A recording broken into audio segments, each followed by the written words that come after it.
The way you set yourself up for success, if you did not ask while you were going through the interview, talk to me about what a superstar looks like in this organization.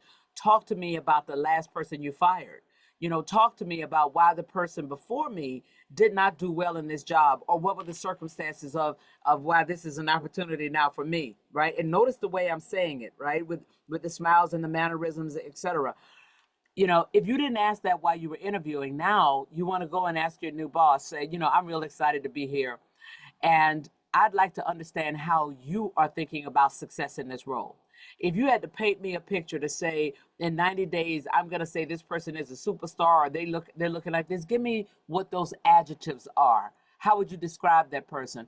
And give me the profile of the person that you're pretty sure wouldn't make it in this environment. Because now you want to understand how they're thinking. The worst thing you could do is to go in saying, I'm going to work really hard, I'm going to be really successful at this.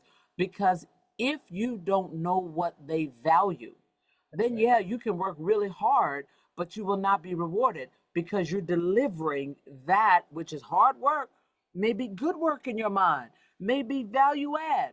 But if they don't value it, you're not going to get rewarded for it. So you want to know up front. And the other reason why it's so important to ask this question as you're starting in October is that if the person answers like,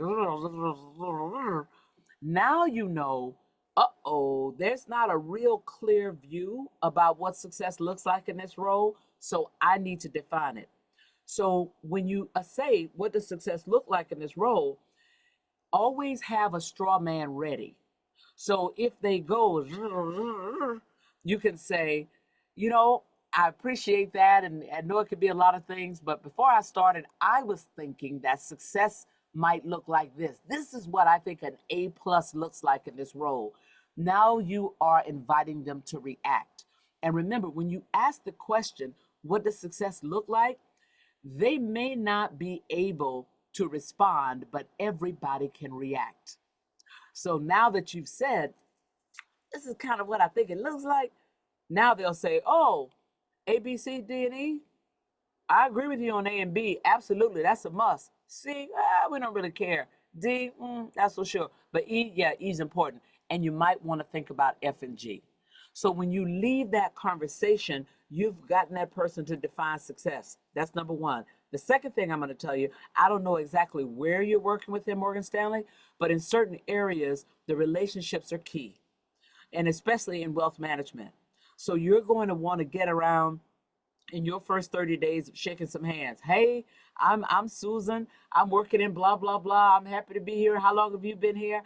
And you guys work closer with us, right? Okay, I'm gonna be coming and checking in with you. So you put it on your calendar to do that because it'll be too easy to kind of get absorbed and you haven't met anybody.